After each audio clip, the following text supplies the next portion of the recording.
আসসালামু আলাইকুম বন্ধুরা, কেমন আছেন সবাই? মাইক্রোসফট ওয়ার্ডের আজকের ক্লাসে আপনাদেরকে স্বাগতম।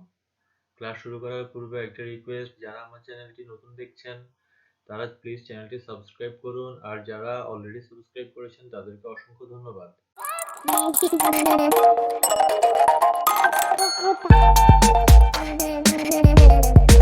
বন্ধুরা, আজকের ক্লাসে আমরা দেখাবো কিভাবে আপনারা যে কোনো ওয়ার্ডকে ফাইন্ড অ্যান্ড রিপ্লেস করবেন। সেটা আমরা দুই ভাবে করতে পারি। এক হচ্ছে আমরা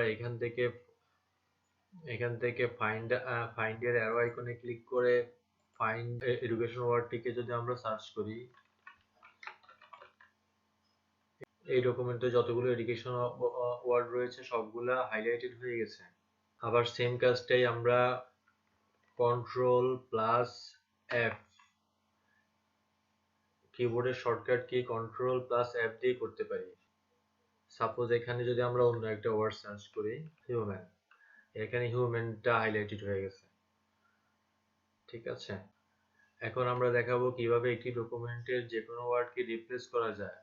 সেটা করার জন্য আপনারা এখান থেকে রিপ্লেস ক্লিক করতে পারেন, অথবা কিবোর্ডের কন্ট্রোল প্লাস এইচ এভাবেও করা যায়।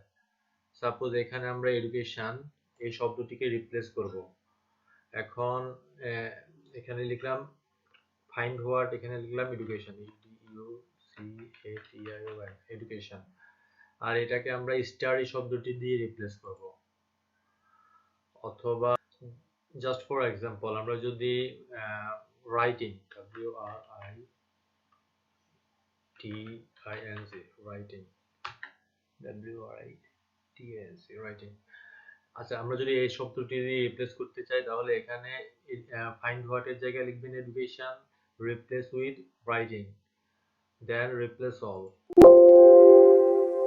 এখন দেখেন যে এডুকেশন যত জায়গায় ছিল সব জায়গায় কিন্তু রাইটিং দিয়ে রিপ্লেস হয়ে গিয়েছে। এই যে রাইটিং, ঠিক আছে। জাস্ট আমি আবার দেখাচ্ছি, কন্ট্রোল এফ, রাইটিং, এই দেখেন যত জায়গায় এডুকেশন ছিল সব জায়গায় রাইটিং হয়ে গেছে। বন্ধুরা, আজকে আমাদের ক্লাস এই পর্যন্তই। দেখা হবে আগামী ক্লাসে। সে পর্যন্ত সবাই ভালো থাকুন। আল্লাহ হাফেজ।